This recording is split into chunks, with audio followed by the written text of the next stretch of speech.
Yeah, ẹ káàárọ̀, ẹ káàsán, ẹ káalẹ́, ibikíbi tí gbogbo ọmọ Yorùbá bá wà káàkiri gbogbo àgbáńlá ayé. Orúkọ tèmi ni Alhaj Shakirullah Adébáre Ọ̀kanlọ́mọ, Emir of Washington DC. Mo ń sọ̀rọ̀ láti orílẹ̀-èdè Amẹ́ríkà, Washington DC. Nípa ọ̀rọ̀ òṣèlú tó ń lọ lọ́wọ́ lórílẹ̀-èdè Nàìjíríà, mo fẹ́ fi kíní kan dá wa lójú pé àwọn kankan ń ṣẹlẹ̀ lọ́wọ́lọ́wọ́ tí à ń láti máa enlighten ara wa, because ṣé ti rí àkọ́kọ́ ń bẹ̀, ọ̀rọ̀ òṣèlú kò ní í ṣe pẹ̀lú ọ̀rọ̀ ẹ̀sìn. Àwọn kan wà tá a máa ń dàpọ̀ lórílẹ̀-èdè Nàìjíríà jẹ́ kó máa ń fún wa ní problem. Àkọ́kọ́ ni pé ibi tí wọ́n ti ń to ìlú lágbàáyé, ẹ lọ wò, Amẹ́ríkà làwa ń gbé. Tí ẹ bá ti ọ̀rọ̀ ẹ̀sìn wípé ẹni pé dandan o, ẹ̀sìn kan lẹ́fẹ́ fi dájọ́ lórí ọ̀rọ̀ ìlú, ẹ máa ní problem. Ló fi já sí pé ẹ̀sìn ọ̀tọ̀, ìtòlú ọ̀tọ̀, business ọ̀tọ̀. Ìlú tó bá ti ń ṣe ìjọba ẹ̀sìn nípa Islam, ẹ jẹ́ kí wọ́n lọ nípa ìlànà ẹ̀sìn. Ìlú tó bá ti ń ṣe ìlú nípa ọ̀rọ̀ Christianity, ẹ jẹ́ kí wọ́n lọ nípa ọ̀rọ̀ ẹ̀sìn. But ìlú Nàìjíríà táwa wà, Muslim wà ń bẹ̀, Christian wà ń bẹ̀, kódà àwọn tí wọn ò ní ẹ̀sìn wà ń bẹ̀, àwọn free thinker wà ń bẹ̀, àwọn oní ẹ̀sìn ìbílẹ̀ àwọn náà wà ń bẹ̀. Ṣóyé yín, oníkálukú ní freedom láti ṣe ẹ̀sìn tó bá wù. Bákan náà, orílẹ̀-èdè Amẹ́ríkà táwa ń gbé yìí, ẹ̀sìn tó wà nínú ìlú yìí, Ọlọ́run nìkan ló lè ṣe òǹkà rẹ̀. Tẹ́ bá bá wo bó ṣe ń ṣe ìlú wọn, ní ire láyé tó já sí pé wọ́n sọ pé ò dandan ẹ̀sìn kan làwọn fẹ́ fi to ìlú. Ọlọ́run dẹ̀ bá wọn to ìlú wọn, kódà ó kọjá bá ṣe ń lérò. Now mo fẹ́ fàsìkò yìí àpíìsì gbogbo àwa tí a jẹ́ Christianity lórílẹ̀-èdè Nàìjíríà nípa ọ̀rọ̀ presidential election ní under APC, èyí tí bàbá wa Aṣíwájú Bọ́lá Ahmed Tinubu tí wọ́n jẹ́ bí presidential candidate fún APC, èyí tí àwọn kan dìde nínú àwọn Christianity tí wọ́n sọ wípé àwọn ò ṣe tán láti dìbò fún Muslim. Ń fẹ́ ká lọ mọ kíní kan dájú pé ṣé tí rí àwọn tí wọ́n ń pariwo pé àwọn ò ṣe tán láti dìbò fún Muslim yẹn lórúkọ kan, no. Inú mi dùn pé mo ti rí àwọn àgbàlagbà kan nínú àwọn Christianity, nínú àwọn pastors tó ní wọ́n pé tí wọ́n mọ̀ pé ọ̀rọ̀ ìlú ò ṣeé ṣe kẹ́ máa wá ní pé ẹ fẹ́ máa ṣe lẹ́yàmẹ̀yà, àbí pé ẹ fẹ́ máa wá ṣe ọ̀rọ̀ pé ẹ fẹ́ máa criticize. Wọ́n fi ń to ìlú. Gbogbo àwọn pastors bẹ́ẹ̀, I don't want to mention any pastor's name, but gbogbo ẹ̀yin tẹ́ pastor tẹ́ dìde torí yín pé àkìyín. Ṣé wá rí àwọn tẹ́ rí tí wọ́n ń pera wọn ní ẹgbẹ́ kan, àbí pé àwọn ò ṣetán láti dìbò fún Muslim? Ìfẹ́ kẹ́ lọ mọ kíní kan dájú pé ẹ̀sìn kan ni wọ́n ń jà fún o. They are not ready to fight for Christianity. They are fighting for politicians. They are speaking for politicians. Wọ́n ń ṣiṣẹ́ fún àwọn olóṣèlú ni. Ẹ lọ mọ̀ pé olóṣèlú náà ń ṣiṣẹ́ fún, nítorí wípé wọ́n ti mọ̀ wípé ọ̀rọ̀ tó wà nílẹ̀ yìí, presidential candidate fún APC, ìyẹn bàbá wa Aṣíwájú Bọ́lá Ahmed Tinubu, wọ́n rí pé ó wà powerful, wọ́n rí pé òun ló kàn, wọ́n dẹ̀ rí pé láti pé kí àwọn lè gbégi dínà, láti pé kí wọ́n lè máa fi wá hatred fún, ìyẹn ló kọ́kọ́ fà á tó fi já sí wípé wọ́n ń pariwo Muslim. Ẹ dákun, tá bá lọ wo ìtàn orílẹ̀-èdè Nàìjíríà, a ti rí àìmọye Christian, a ti mú rí àìmọye jẹ́ pé dísìn ó sì ń ṣẹlẹ̀ lọ́wọ́lọ́wọ́ ní Ọ̀yọ́ state. Christian in the governor, Christian in the vice. Ṣé wá wo àwọn orílẹ̀-èdè tó ní orúkọ nílùú àgbáyé? Ẹ dákun, Amẹ́ríkà táwa yìí ń sìn, mi ti ẹ̀ fẹ́ gbọ́ dé pé bí àwọn ṣe Muslim Christian àbí Christian Muslim, but ìlú wọn dẹ̀ dá. Ṣé kò sí Muslim l'Amẹ́ríkà ni? Nínú ìtàn Amẹ́ríkà àwọn Muslim pọ̀ náà. Bọ̀ràn tó sẹ́ pé Christian, no. Ìlú dẹ̀ dá, ìlú rójú, ìlú ráyè. Bákan náà ní London, bákan náà UK, bákan náà ní gbogbo China. Ṣé ti rí ẹ má ẹ̀ka máa parọ́ mọ́ ẹ̀sìn? yìí tó kó bá wa lórílẹ̀‐èdè Nàìjíríà. I'm not talking about, I'm a Muslim, I'm an Islamic scholar, everybody ló mọ̀ mi ṣó yé yín, but never in my life mi kì í criticize. Mi ò dẹ̀ ń báyọ̀ jùjà pé ìjọba ọ̀run àwọn kan ló máa wọ̀ àwọn kan náà ní wọ̀. Mo mọ̀ pé ẹ̀sìn tí mò ń ṣe lọ́lọ́run nífẹ̀ẹ́ sí jù, mo mọ̀ Ọlọ́run dẹ̀ sọ fún bẹ́ẹ̀ nínú Kùránì. Ẹlòmíràn lè dìde lọ́la tó pé ẹ̀sìn tóun náà ṣe lọ́lọ́run nífẹ̀ẹ́ sí jù. Tá a bá débẹ̀ tọ́lọ́run bá máa dá ẹjọ́, ẹ dákun ṣé èèyàn kan lè mú Ọlọ́run abolè àpíìsì Ọlọ́run tó yé yín. Mo nífẹ̀ẹ́ ẹ̀sìn tí mò ń ṣe ó dẹ̀ yé mi, ṣùgbọ́n tó bá ti di ọ̀rọ̀ ìlú, má fi ẹ̀sìn ṣe ìlú, ẹ má fi dàlúrú. Bákan náà má fi ẹ̀sìn ṣe business. Ìwọ tó bá ń ṣe business tó bá pé Muslim nìkan ló fẹ́ kó síbẹ̀, tó bá dé ẹ lóko ọ̀wọ́ tó bá bà business ẹ jẹ́, that's your own problem. Tó bá ní pé Christian nìkan ló fẹ́ kó síbẹ̀, that's your own problem. But èmi kàn fẹ́ appease gbogbo àwa tá jẹ́ real Christian, àwa tí a jẹ́ ojúlówó ọmọlẹ́yìn Kristi torí wá pé tí a kì í criticize. Ẹ má ká tẹ̀lé ẹnu àwọn tí wọ́n ń pariwo Muslim kíní kan Muslim, irọ́ ni wọ́n ń pa o. Gbogbo wọn under politician ni wọ́n wà. I will not lie to you, àwọn politician kan ni wọ́n ń lò wọ́n. Mo ti sọ nínú first video tí mo kọ́kọ́ ṣe tí mo fi sọ pé àwọn tó jẹ́ ọ̀tá Yorùbá this time around àwọn Yorùbá nation yẹn ni. But àbọ̀ wá bá sì lọ̀rọ̀ ti yín. Ṣùgbọ́n àwọn Christian lèmi ń bẹ̀ lọ́wọ́ pé ẹ má jẹ́ kí a fi ọ̀rọ̀ ẹ̀sìn dá ìlú rú. Ìlú wa orílẹ̀-èdè Nàìjíríà lọ́wọ́lọ́wọ́ ń sìn government of the people by the people of the people là ń lò ń bẹ̀. A dẹ̀ mọ̀ pé lọ́wọ́lọ́wọ́ ń sìn Yorùbá ló kàn. Bàbá Bọ́lá Ahmed Tinubu dẹ̀ ti jáde pé Yorùbá tó kàn yẹn o àwọn ló kàn. Ẹ má yẹ kí wọ́n wá fi ẹ̀sìn dá wàhálà lẹ̀ láàrin àwa Yorùbá. Àbí ẹ má yẹ kó fi ẹ̀sìn dá wàhálà láàrin àwa Yorùbá. Ṣẹ́gbọ́n tó ń pariwo Christian Muslim irọ́ ni wọ́n ń pa o, wọn ò jàfẹ́ sìn o. Àwọn olóṣèlú náà ṣẹ́jírí wọ́n máa ń pe kíní kan ní dirty game. Òun lọ̀rọ̀ politics. Nínú politics dirty game ó pọ̀ gan bẹ́ẹ̀. Tó dẹ̀ pé ọ̀tọ̀ ni tó máa sọ fún èèyàn ní gbangba, ọ̀tọ̀ ni tó ń lọ underground. So yé yín, that's what you are calling politics. Politics wọ́n máa manipulate, wọ́n máa parabolate. So yé yín, wọ́n máa bàyàn lórúkọ jẹ́ nítorí pé kí wọ́n lè rí ohun tí wọ́n fẹ́. But this time around, ẹ má kí àwa Yorùbá ẹ má ká ṣera wa.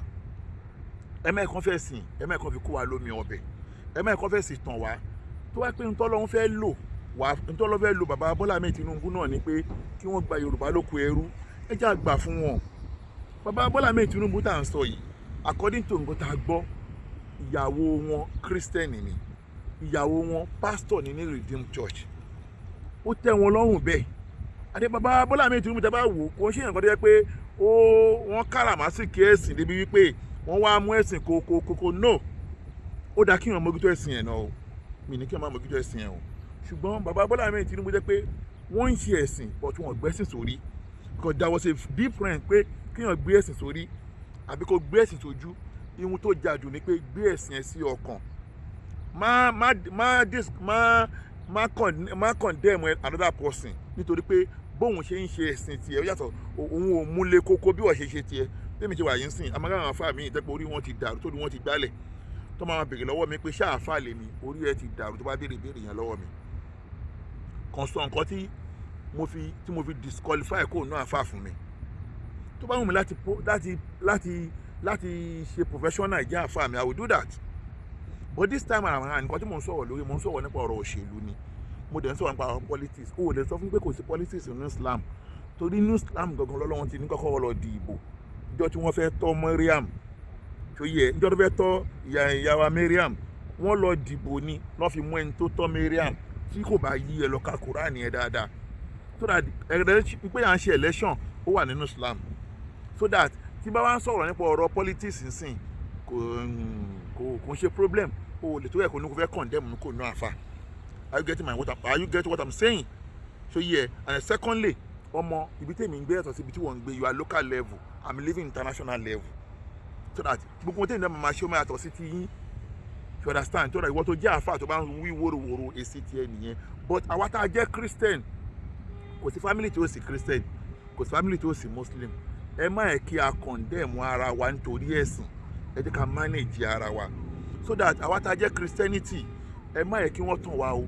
tẹ́ bá dáhùn kan ní pé muslim o àwọn kan o wọ́n fẹ́ sọ Islam Nàìjíríà sí ìlú ẹ̀sìn ni. Ẹ dákun, ṣé Bọ́lá Tinubu irú ẹ̀jọ́ tó lè sọ kọ́ńtírì kan di ìlú ẹ̀sìn? Ọlọ́run kan rán bàbá yẹn sí wa lórílẹ̀‐èdè Nàìjíríà láti wá bá tún ìlú ṣe ni. So ẹ mẹ́ka fọ̀ tẹ̀ bá ohun tó dára jẹ́. Tẹ́ bá náà nǹkan tó máa ń pariwo Christian Muslim olóṣèlú ni wọ́n, so that they are not ready to fight for religions. Wọ́n fight fún àtijẹ àti mu wọn ni. Nídìí eléyìí kí yẹn jẹ́ bí short message fún gbogbo àtàwọn jẹ́ Christianity, kọ́lọ́mbà tún ìlú wa ṣe, kọ́lọ́ngbàdúrà wa o. Ṣé wàá ẹ̀yin tẹ́ jẹ́ ọmọ àlè Yorùbá, ẹ̀yin tẹ́ jẹ́ ọmọ àlè Yorùbá, pàápàá jùlọ ẹ̀yin tẹ́ ń pera yín ní Yorùbá nation, jẹ́ pé Yorùbá nation ti yín pé ẹ fẹ́ kí Yorùbá kó lóko ẹrú lẹ̀ ń pariwo lánàá. Ọlọ́run wá kẹ́ wa lénìí, àwa rí ọmọ Yorùbá tó jáde fún presidential candidate lọ́ndà APC. Àwa tún rí ọmọ Haúsá ó jáde fún presidential candidate lọ́ndà PDP. Àtúwárí Yíbò ó jáde fún presidential candidate lọ́ndà Labour Party. Ẹ̀yin tẹ́ wá jẹ́ ọmọ àlè Yorùbá tẹ́ ń tan ayé, tẹ́ ń pariwo pé Yorùbá nation ni ẹ̀yin wá ń bú ọmọ Yorùbá ti yín. Ẹ̀yin wá bẹ̀rẹ̀ sí ní molest ọmọ Yorùbá ti yín. Ẹ dẹ̀ sọ pé ẹ̀ ń jà fún Yorùbá lóòótọ́. Ṣé ẹ ti mọ̀ wípé irú àwọn èèyàn bẹ́ẹ̀ ọmọ àlè ni wọ́n? Mo dẹ̀ ti sọ́nu first video mi pé gbogbo orú wọn tẹ́ bá rí tó bá hámà Bọ́lá Tinubu, wọ́n ń ṣiṣẹ́ fún olóṣèlú ni o. They are not ready to fight for Yorùbás. Olóṣèlú ni wọ́n ń ṣiṣẹ́ fún. Tó wáyé pé wọ́n ṣiṣẹ́ fún olóṣèlú tó kí Yorùbá ni wọ́n ń fight fún lóòótọ́, tẹ̀dẹ̀ ń wá Yorùbá nation, tẹ̀dẹ̀ mọ̀ pé Yorùbá nation yẹn kò possible ká má torí ẹ̀ dìbò next year. Right now kò jẹ́ kẹ́ ẹ bá wọn bú Yorùbá ẹgbẹ́ yín. Ẹni pé Fúlàní ń pa yín lọ́mọ, ẹni pé Fúlàní wọ́n rèpọ̀ àwọn èèyàn, ẹ̀yin lẹ sọ bẹ́ẹ̀ o. Yorùbá náà ń ṣe aburú, ṣùgbọ́n ẹ wá rí Fúlàní tó jẹ́ former vice president, tó yẹ pé òun ti ṣe former vice president rí, ó tún wá délé ní pé òun tún fẹ́ wá gbé àpótí ìbò. Ta ló yẹ kẹ́ ẹ ṣépè fún bí òun ṣe òun?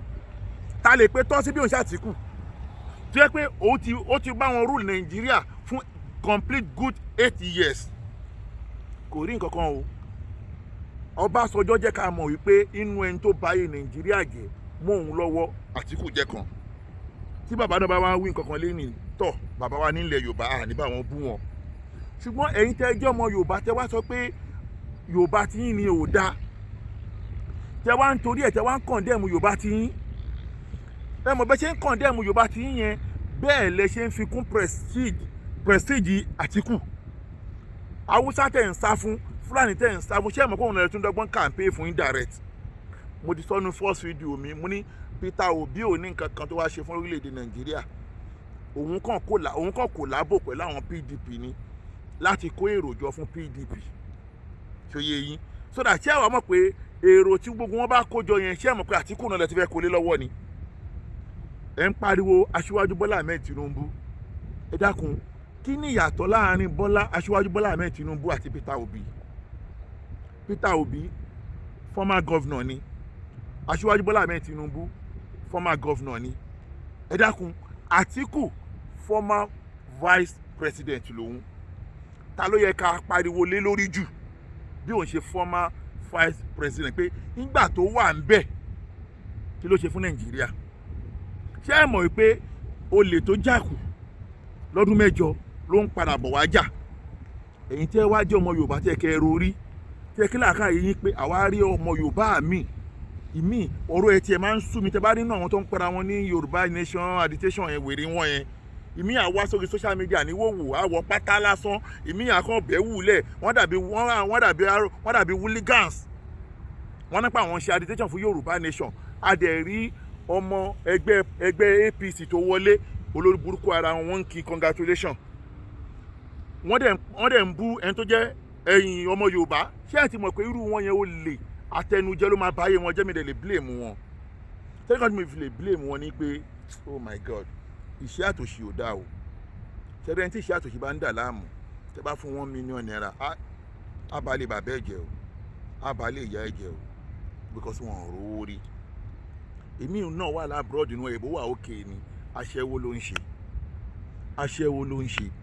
so that gbogbo wọn tẹ́ rí tí wọ́n ń pariwo Bọ́lá Ahmed Tinubu Bọ́lá Ahmed Tinubu ẹ̀ tẹ́ bá ti rí anybody tó jáde tó pèrè ní Yorùbá agitation tó bá ti ń pariwo Bọ́lá Ahmed Tinubu ó ti gbowó ni o because tó bá máa ṣe déédéé ni wàá mọ̀ pé Yíbò tí òun ṣe ọmọ Yorùbá òun lẹ́ẹ̀kọ́ máa bú Haúsá tí òun ṣe ọmọ Yorùbá òun lẹ́ẹ̀kọ́ máa bú wá jẹ́ pé Yorùbá ara wa tó gbọ́ Yorùbá jẹ́ pé ó lè padà consider wa láti fún wa ní Yorùbá nation ó jẹ́ pé òun lè ń bú tó bá yẹ pé ẹ ti gbowó lọ́wọ́ wọn ọ́ ẹ mọ̀ pé Yorùbá nation lẹ́yìn wá nìyẹn kí lẹ wá ń dá sí ọ̀rọ̀ òṣèlú fún wáyé tẹ́ ń bú ẹnìkan wáyé tí ẹ̀ ń appreciate ẹnìkan tí ẹ̀ dẹ̀ ń dé appreciate ẹnìkan ṣé ẹ mọ̀ wípé irú yẹn gan lọ́tà Yorùbá ṣẹ́jí tẹ́ bá ní ẹ̀ ní gbọ́ láti jẹ́ pé Bọ́lá Ahmed Tinubu lẹ́fẹ̀ẹ́ máa bú lórí social media ṣẹ́jí gbogbo búbú tẹ̀ ń bú yẹn náà ìbàjẹ́ èèyàn kò dáṣẹ́ Ọlọ́run dúró o bàbá máa di president orílẹ̀-èdè Nàìjíríà bí Kudiratullah bí Isinillah bí Kuwatillah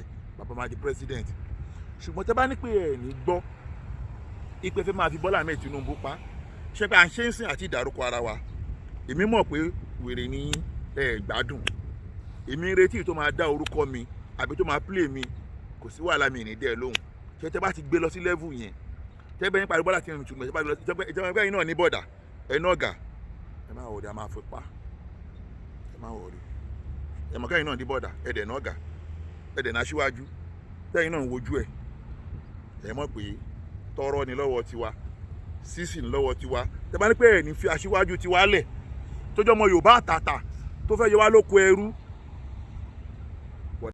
kí n tó round up ẹ wo mo mọ rántí wèrè bàbá kan tó pèrè ní lọ́ọ̀yà I don't know ìmọ̀ bóyá ó náà ń gbé ní ìlú kan ó náà ń lọ́ọ̀yà bàbá wèrè tí mo gbé fọ́tò ẹ̀ wáyìí ẹ dákun bàbá tó wà pé orí ti ń yí dàrú Yorùbá lẹ́yìn sọ lẹ́nu àgbàlagbà dẹ̀ ní èmi ò kí n bá àgbàlagbà o wọ́n mú rí pé ìwà òpònú lẹ́wù láti pé kẹ́ máa sọ orú ọ̀rọ̀ yìí jáde ẹ gbọ́ ohun tẹ́ sọ bàbá ẹ kọ́ gbọ́ ohun tẹ́ sọ náà kẹ́lẹ́ mọ̀ pé èdè sáàfù gbájú ẹ kọ́ gbọ́ ohun tẹ́ sọ.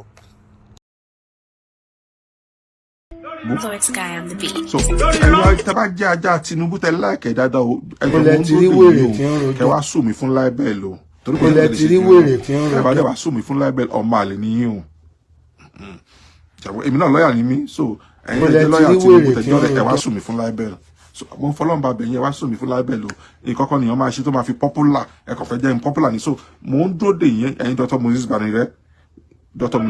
ẹ̀jẹ̀ máa dárúkọ yín Dr. Moses Banire SCN Shola Raji Fashola SCN Babatunde Ogala SCN mo ń dúró dè yín ká wá sùn mí fún láìbẹ́ẹ̀ lò.